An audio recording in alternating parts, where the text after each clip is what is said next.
So this is one of Reverend Parkinson's coats. This is a bit of an example of what I was talking about how the collar, the cuff and the pocket flaps remain the same throughout the collection. You've got this if I just pull this side gently towards you, you've just got this very plain flap, this sort of standard shape with the 3 buttons. The cuff has the same, it's just got the 3 buttons there, and then just a plain collar. And these are details that stick throughout the whole collection. Each coat has exactly the same. The cuff depth might vary within sort of 1/2 inch, 3/4 of an inch, the same with the collar. But generically, they're exactly the same. So the coats can look like there's not much changing sort of fashionably wise. But this is a great example of coat because it's also a slightly denser wool than you normally see for normal wool coats. There's another wool coat in Parkinson's collection, and that's kind of like the more standard weight of wool. It's kind of like a softer, sort of lighter weight. This one's quite, you can't really see the density just looking through the camera, but it's quite rigid and quite stiff. This one also features maybe a slightly better made technique.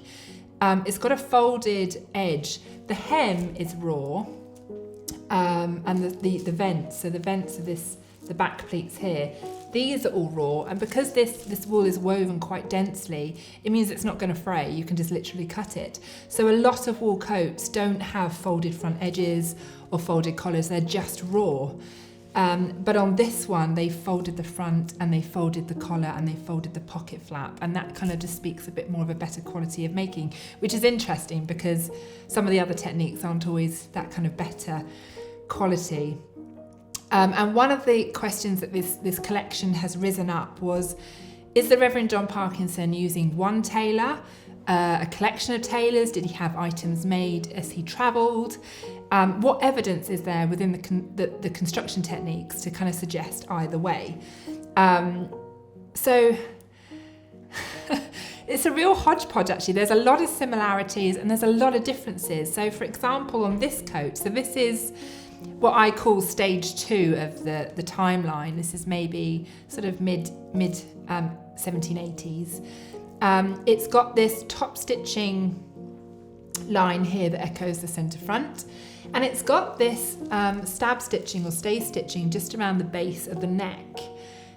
So about half of the coats have this and about half of them don't. So if it was just one tailor making all of his coats, he would use the same methods. There's no reason for him to change.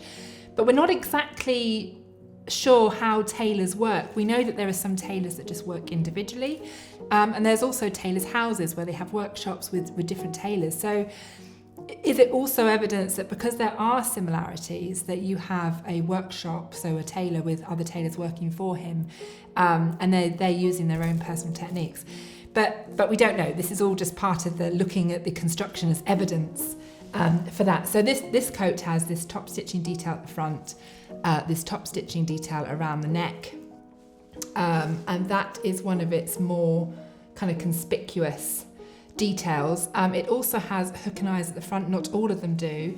And in this one, it's got a section missing out of the back skirt. So you know the way that the coat at the back has these kind of pleats and folds. That's what this section is on the inside, and you have a piece missing. 3 of the coats have this, and it seems to be a standardised method of the maker. The ones that don't are actually the later ones where there's not so much full fabric here, so there's less fabric for him to take out of. And whether this is using it for the collar or for other parts like button coverings, I'm not really sure exactly why this method is. It might be that it's lightening the weight of the folds, that maybe by this point of fashion, because earlier on in the 18th century, heavy, big pleats at the side of the skirts is really fashionable. But as you get to sort of 1780s, it's beginning to decrease. They're wanting a lighter look, they're having less folds. So is this a method of fashion to kind of slim down the bulk of the pleats? So that's kind of like one of the things this collection has thrown up in making techniques, and this is one of the things now that I'm looking at in other coats from other museums to see if I can see this technique anywhere. But yeah, so this is one of the things that has similarities about this coat, is that 3 of the earlier coats, the other wool coat and the other ones from the earlier stage 1 have this design. So yeah, so that's this coat here, and he's a lovely green, lovely weighted wool, and just featuring some really basic but good fashion details for this period.